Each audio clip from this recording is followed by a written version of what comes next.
De volta com o Educador em Entrevista, eu converso agora com a psicóloga Lala Fonseca. Gratidão pela participação conosco. Boa tarde. Obrigada, muito obrigada, audiência, e agradeço muito, Luciano, muito obrigada pela possibilidade de estar aqui. Lala, nesse período todo de pandemia, eu acho que não teve ninguém que não teve a sua sanidade mental testada, né, nesse espaço tão longo. E a retomada, a gente fala pouco disso, mas a retomada também exige da nossa saúde mental, em especial da meninada que está voltando agora para o presencial, né, para o ensino presencial, para a escola, depois de um período muito grande sem socializar, sem interação e numa idade crítica para isso. Sim.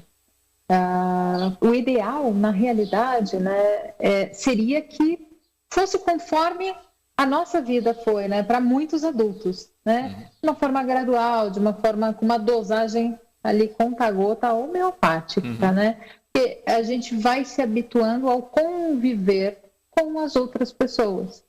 O que não é tão simples assim, porque o outro gera desagrado, gera desconfortos, né, e a gente não pode mais colocar no mute, né? Ou a gente não pode deixar de ler aquele e-mail naquele momento que eu estou extremamente irritado, né? Conviver com o outro traz isso. Quando a gente fala de volta às aulas, a gente tem falado, olha, simplesmente voltou, né? E aí essas crianças estão tendo que se adequar a esse voltou repentinamente. Espera, antes era inseguro, agora é tudo bem, né? E como que a gente pode transmitir a segurança para as nossas crianças e perceber talvez momentos ansiosos e alguns desconfortos que realmente acontecem com eles, porque a gente espera que a criança seja exatamente como nós, né? Isso está me incomodando. Até o adulto tem dificuldade de saber o que está incomodando. Imagina uma criança, né? Então ela vai demonstrar com sintomas. Às vezes ela começa a comer demais, às vezes ela começa a demonstrar uma certa irritabilidade, uma agressividade com as outras pessoas. Às vezes ela simplesmente para de dormir ou volta a fazer um xixi na cama, que ela já não estava mais fazendo. Então são algumas demonstrações. Então o principal é se olhar atento ao que está acontecendo e tentar ficar muito próximo, né, para a gente conseguir detectar o que está acontecendo, porque o esperado natural é que não seja confortável, tá? É que não seja de alguma forma que provoque uma ansiedade. Da mesma forma que foi o isolamento e provocou uma grande ansiedade, essa readaptação, essa mudança, também tem que provocar um certo nível de ansiedade. É natural que seja assim. A nossa espectadora aqui, a Denise, né, coloca que a filha tinha entrado na escola um pouco antes da pandemia, tinha passado por aquele período crítico inicial, né, que a birra, o choro antes de ir para a escola, né, aí superou essa fase, já estava tudo estabilizado, bonitinho, e aí veio a pandemia. E agora na retomada começou tudo do zero, né? Ela pergunta se é normal mesmo, né, e se outros pais têm enfrentado isso de ter que reviver esse momento sofrido. Olha, eu sou mãe, né? Eu sou mãe de uma criança de 6 anos e eu passei pela adaptação escolar. Ela está falando de adaptação escolar, né? Passei pela adaptação escolar 3 vezes, né? Pela mudança de escola, porque eu achava que meu filho tinha dificuldade nessa adaptação, criar esse vínculo. Então, é extremamente natural e esperado, inclusive, que essa criança demonstre uma certa insegurança, um certo desconforto quando ela está nesse momento de adaptação, porque ela estava dentro de casa, estava ali segurinha, estava fazendo o que ela queria, ela tem os brinquedos dela, ela está no ambiente dela. Aí ela vai para um outro ambiente onde eu não conheço a professora, essa professora é legal, não é legal. Então, até ela formar esse vínculo com o professor e com os coleguinhas, se ela não estava na escola antes, demorou para criar esse vínculo. Então, essa criação de vínculo já é o que denota a dificuldade. Então, vai passar, sim, pelo processo da adaptação. A gente só tem um ponto, né? A gente está fazendo uma adaptação em 26 de outubro. Né? Hoje é dia 26 de outubro. A gente talvez tenha começado dia 25 de outubro. Isso significa que essa criança vai parar de novo no início de dezembro? Vai ter que fazer uma adaptação ano que vem novamente, porque novamente ela vai passar por esse processo. Então, pais, esperem que isso aconteça. É natural que isso aconteça, até a criança já está habituada, já está há uns 3 anos na escola, 4 anos, e está habituada a férias, não férias. E um outro fator também perceptível é que criança é muito sensorial, né? Tem que tocar, né? Dependendo da faixa etária, além de tocar, pega e coloca tudo na boca, etc. E aí entra numa escola, né? Cheia de regras extras, né? Todo mundo de máscara, né? Todo distanciamento. Eu não sei se você percebeu isso, mas meu primeiro contato com essa volta, olha, de ter essa barreira de sofrimento ainda, né? Que você percebe que eles estão, né? Aquele olhinho brilhante, né? Eu quero quebrar a barreira, eu quero abraçar, eu quero tocar, mas ainda não pode. E, sinceramente, Luciano, vamos parar para pensar o quanto que está sendo estranho, né? Principalmente para nós brasileiros que somos calorosos, né? Acho que os latinos têm essa tendência. Então, para a gente fica um pouco estranho, por exemplo, eu atendi alguns pacientes no consultório algumas vezes e não pode beijar, né? Eu não posso te abraçar, né? Para a gente é estranho. Agora, imagina para uma criança, que a criança tem uma facilidade de compreender o uso da máscara e o uso do distanciamento, né? O momento de distanciamento, talvez eles tenham uma flexibilidade para adaptação às rotinas, né? Se a gente não estiver falando de questões ali que a criança está querendo contrapor uma ordem e testar os limites, ela tem uma facilidade, sim, de entender estes limites, mas não significa que ela vai lembrar o tempo inteiro que ela não deve tocar ou que ela não deve abraçar. Até porque, né, depende muito do hábito familiar, como é aquela família. Se aquela família for calorosa, ela vai muito repetir isso fora de casa. Se todos nós, como adultos, não é, nesse período, acho que todo mundo já passou pela coisa simples que é o cumprimentar, né? Quem nunca titubeou com a mão estendida ou com a mão fechada nesse período, né? Imagine com a criança. Sim, exatamente. A gente tem exatamente esse ponto. Agora, imagina a criança que ela, por exemplo, uma questão muito grande que eu vejo acontecer não só com a minha família, mas com várias outras. Essa criança sai de casa e a criança, ela tem a vitamina S ali, né? Porque ela se joga no chão, ela põe a mão no chão, ela brinca no chão, ela toca em tudo. E aí você começa a falar assim, gente, mas assim, ele tá tocando em tudo. Ela tá encostando em tudo. O álcool em gel, você vira o maníaco. O pai, muitas vezes, viria a louca do álcool em gel. Ia jogando o álcool em gel o tempo inteiro. Não põe a mão aí, você não pode pôr a mão aí. Isso não é legal. Mas é difícil essa adaptação nova, né? Sem dúvida. Mas, ao mesmo tempo, a gente percebe um outro lado, não é? Que tem muita criança que virou o fiscal da escola, né? Então a gente tem inúmeros relatos, né, da criança brava discutindo com a turma ou se recusando a determinado momento, nem no recreio queria tirar a máscara para poder comer, né? Então vários relatos também disso, né, de crianças que assumiram a postura e que foram num extremo que tiveram que ser chamadas a atenção, falar assim, calma, que também não é tão rígido assim. Exatamente, mas isso é um reflexo. As crianças normalmente, tá, Luciano, elas são um reflexo de casa. Então a conduta e a forma como os pais criam, ensinam e adequam, muito provavelmente está relacionada a como ela está fazendo. Então ela vai ser o fiscal da escola e dentro de casa, muito provavelmente essa família pode ter passado por situações delicadas, né? Às vezes existe o receio apenas pelo próprio receio, mas às vezes existe o receio em decorrência das perdas que tivemos. E aí a gente sabe que tem pessoas que ficaram dentro de casa e pegaram Covid e tiveram situações dentro de casa, talvez por compras, talvez por contato, de pegar na mão. Então, a gente acaba ensinando as crianças que elas não devem pegar em nada. E aí essa criança aprende a ser o fiscal da escola, né? Isso acaba acontecendo, porque dentro de casa ela aprendeu, né? Ela é um reflexo da casa onde ela mora. Muito bom. Cristina, com um ponto muito bacana aqui. A escola também é um ambiente grande de se aprender socialização, de se aprender a dividir, etc. E é justamente nesse período que a gente não pode mais isso, né? Então a gente tem aquela questão assim, vou dividir o lanche com um coleguinha, vou emprestar a borracha, vou fazer essas ações.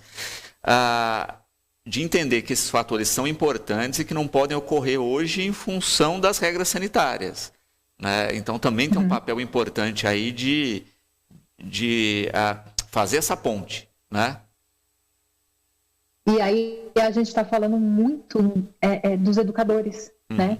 porque a gente depende muito deles exatamente para essa não divisão. Por exemplo, um dia especial na escola, que vai ter pipoca, que vai ter isso, que vai ter... Cada um tem o seu, né? Cada um vai trazer a sua pipoca, porque esse compartilhar não pode mais acontecer. Então, essa hora do recreio acaba sendo muito a questão da supervisão dos educadores, né? Os pais não conseguem intervir e eles conseguem apenas sinalizar que isso não deve acontecer, mas a gente não consegue supervisionar, a gente não consegue estar ali junto com a criança, né? Para a criança falar assim, você não pode dividir com outra criança, né? Até fica estranho, né? Porque a gente é acostumado muitas vezes, a oferecer algo, e tem toda uma questão de educação aí que está sendo alterada também. Se você pensar num futuro, eu tenho o meu, né? Aí a gente está falando aí de uma tendência toda ao individualismo e ao egoísmo, mas aí isso já é outra instância, um outro programa, muito provavelmente. E durante o período da pandemia, nós levamos aí ao cubo, né, uma questão que já era debatida antes, né, Lala? Que era o contato de tela dessas crianças, né? Celular, TV, etc., e que com a pandemia ninguém escapou, né? O controle disso que se tentava antes, com a pandemia, foi-se embora, né? O que isso, né, você tem sentido que afetou e como retomar agora, né? Olha, a gente precisa distanciar dessa tela de novo, que ela não faz bem. Isso vai ser um grande desafio para os pais, né? Porque a gente tem vários pontos aí de um desenvolvimento de um hábito. Primeiro ponto, a gente teve que estimular eles a usarem as telas, né? Porque senão como é que ia fazer aula online? E a dificuldade que a gente tinha. Então, o gostar da tela acaba fazendo parte do processo. E o incentivo, né? Olha, isso foi, olha, bom que você está conseguindo interagir na tela, fazer sua aula. E aí isso acaba, né, se estendendo para outros aplicativos, outras redes sociais, e é inevitável, né? Até os games.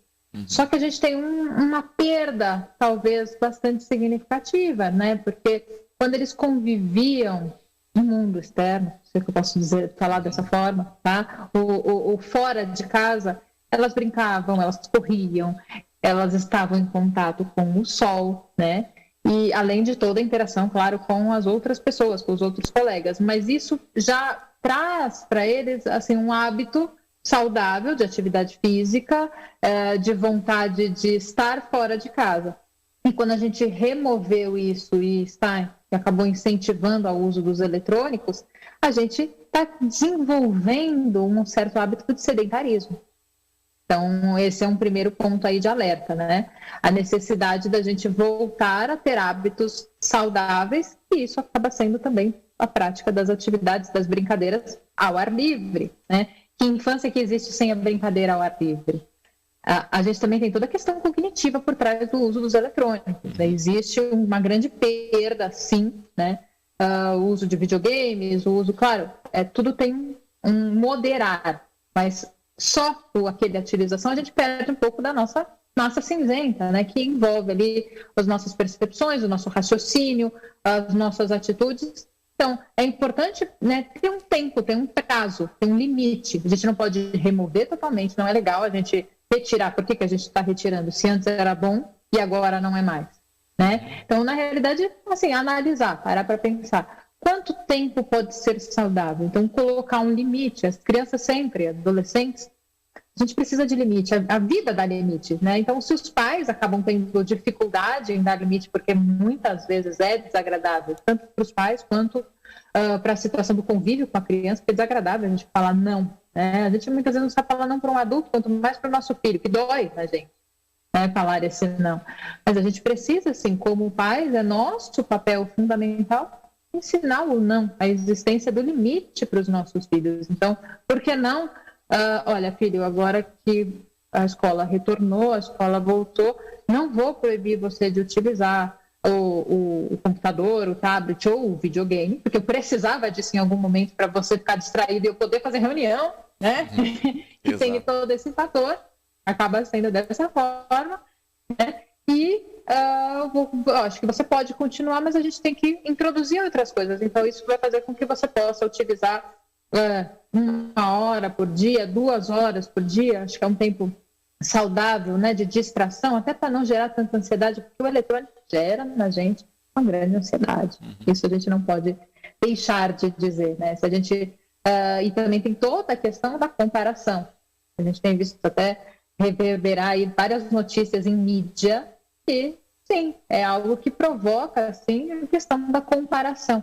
E aí a criança olha e começa a ver que aquela outra criança tem todos os brinquedos, mas ele não tem, né? Então, é importante, sim, ela começar a enxergar essas ferramentas de comparação e começar a perceber também, olha, tudo bem, você não vai ter tudo, né? Não tem como você ter tudo. E começar a ensinar como lidar com essa comparação. E isso é um fator muito importante, né? de se entender dentro do processo.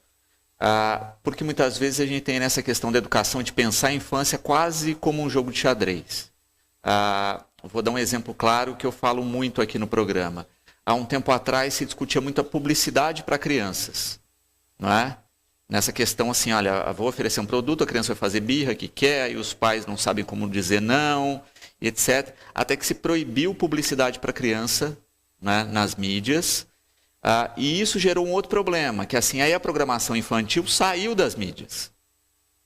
E aí a criança começa a tomar contato com programação adulta e reproduzir comportamentos adultos, né? Então a musicalidade infantil que a gente tinha muito presente nas mídias sumiu, né?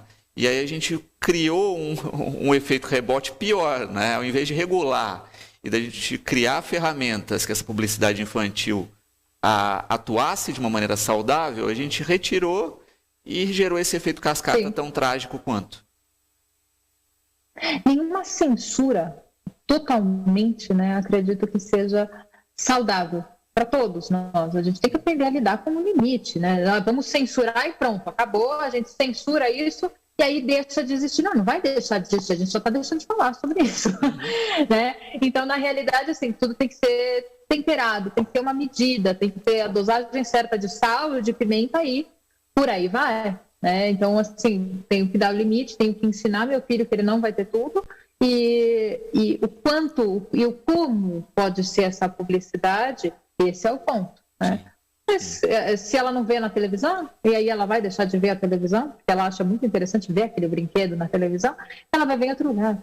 De outra forma, com uma criança brincando, hoje em dia o que eles mais fazem é ver as crianças brincando com os brinquedos, ou seja, eles deixaram de brincar e passaram a ver crianças brincando com brinquedos que eles gostariam de ter. E aí, quando eles têm esse brinquedo, o que eles vão fazer? Eles vão ver outra criança brincando com outro brinquedo, e aí aquele outro brinquedo está lá de canto, está de lado. Eu duvido que isso não aconteça em muitas casas que estão ouvindo a gente nesse momento. Exatamente, exatamente. E de quebrar esse ciclo, né, da gente voltar a ter produção para isso, né, para entretenimento, para educação. Enfim, a gente também tem isso nas redes, em escala, não é? De uma maneira bacana também, mas mediar isso com as crianças, né? A escola faz esse papel muito bem, mas as famílias também precisam aprender a mediar isso, né? Do que assistir ou não. Tem todas as ferramentas de controle dos pais, mas uma coisa que a gente vê assim, quantos pais usam de fato essas ferramentas de controle e entendem o funcionamento delas, né? A gente percebe que se tem um curso que eu acho que deveria haver é como utilizar as ferramentas de controle para os seus filhos. Sim, exatamente. Muitas vezes, né, por exemplo, existe o YouTube Kids e o YouTube normal. O meu filho, com 4 anos, ele já começou. Não, mamãe, mas eu não quero o meu tablet, eu quero o seu celular, porque o seu celular, eu não gosto do meu YouTube. Porque, na verdade, o YouTube tem vários controles interessantes para os pais, né? O Kids. E, no caso, muitas vezes o de adulto a gente não consegue fazer. E a gente que acaba tendo que filtrar. Então, o eletrônico, esse é um alerta. Quando nossos filhos estiverem no eletrônico, você tem que estar supervisionando da mesma forma que se ele estivesse dentro de casa, brincando com alguma coisa, ou na rua brincando com alguma coisa. Você tem que estar vendo o que o seu filho está vendo. Por vários motivos, né, gente? Assim, diversos, eu não preciso entrar neles aqui, mas... Além de toda essa questão da comparação, conversar sobre, olha, ele tem isso, mas você viu? Ele vai, ele tem toda a coleção do McQueen. Isso já aconteceu. Eu falei, olha, ele tem toda a coleção do McQueen. Você percebeu que você tem vários e os seus favoritos estão aqui? Então, Então, você também tem. Então, começar a ensinar, né? Exato. A Marília coloca uma experiência muito bacana aqui, que é a seguinte. Ela, ao longo da pandemia, viu essa questão da tela exagerada e começou a propor atividades, não é, junto aos filhos. Então, ela fez uma hortinha com as plantinhas lá, criou uma rotina de cuidado com essas plantas. E no celular, o que ela fez? Criou uma conta de rede social, de TikTok e afins, né, para eles produzirem conteúdo. Né? Só que era um truque dela, porque eles passavam muito tempo na elaboração do conteúdo. Né? De fazer o cenário, fazer o figurino, pensar o texto e tal. E aí sim ia para a tela. Né? Então ela conseguiu criar uma dinâmica que eles nem perceberam, que ficaram muito menos tempo na tela. Né? Ideia fantástica. Fantástica. É Marília, né? Marília. Olha, Marília, você assim, trouxe uma ideia muito interessante, né? Trazer para as crianças que elas podem criar o conteúdo, e aí isso você vai estar estimulando a criatividade. Quando você está estimulando a criatividade, você está incentivando também a abrirem caminhos neurais relacionados à matemática, né? Então isso é muito importante também.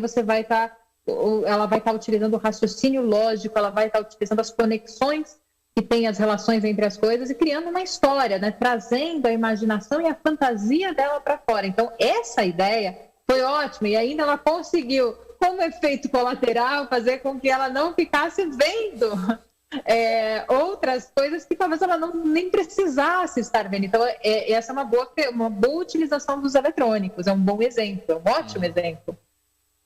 E é isso, a partir do momento que a criança tem o controle, né, ela não é mais controlada pelo eletrônico, eu acho que muda completamente a relação. Eu acho que a sacada da Marília é ótima. Sim. Na realidade, é uma sacada tão interessante o que você trouxe, né, a questão do controle. Tem diversas discussões, inclusive, né, e está entrando em questão no CRM e no próprio CID, diagnóstico de médicos, essa questão do vício. O vício dos eletrônicos, ele está sendo comparado à drogadição. Sim. Então, é interessante a gente começar a avaliar o nosso uso, porque se isso está entrando, se o adulto é pego com esse vício, quanto tempo você consegue ficar longe de uma rede social? Quanto tempo eu consigo ficar longe do meu celular ou do WhatsApp ou de qualquer meio de comunicação nesse aspecto? Então, é uma reflexão para os próprios adultos, porque nós precisamos ensinar as nossas crianças a ponderar e a medir quanto que deve usar. Então, uma ótima ideia essa, tá? Muito bom.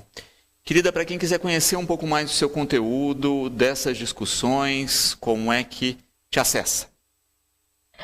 Luciano, eu tenho uma página no Instagram, @psilalafonseca. Nesse conteúdo eu trago semanalmente, né, quase umas 3, 4 vezes por semana, eu sempre compartilho conteúdos diversos que as pessoas podem melhorar a vida delas de uma forma mais tranquila, sozinhas. Eu acho que isso é bem interessante, esse trabalho, tá? E claro, eu sempre vou estar divulgando diversos materiais, mas o objetivo é que a pessoa consiga pegar algumas dicas e trazer para o dia a dia. Muito bom. E fundamental esse processo da pessoa fazer, não é? Como a gente estava falando aqui também no conteúdo de internet, etc. Porque nós precisamos parar de ficar na expectativa do outro, né? Nessa dependência que tem que rolar de fora para dentro. Sim, e o objetivo é trazer exatamente essa reflexão. O que eu poderia estar fazendo nesse momento que poderia melhorar a minha vida? É por isso que eu criei o Instagram, exatamente com esse objetivo, porque tinham diversas pessoas que me acessavam e pediam ajuda para como fazer as coisas, pessoas que talvez não tinham condições, inclusive, de fazer terapia, como que elas podem melhorar a vida delas? Em palestras, muitas vezes, que eu faço, eu trago, né, algumas alternativas. Muitas vezes são coisas tão simples que a gente consegue mudar no nosso dia a dia e trazer uma mudança enorme na nossa vida. Muito bom. Lala, gratidão pela participação conosco, pelas dicas maravilhosas. O programa está sempre à disposição para fazer esse bate-papo com a comunidade. Não é? Espero em breve conversar aí de outros temas. Eu que agradeço, Luciano. Muito obrigada à audiência e um grande abraço para todos vocês.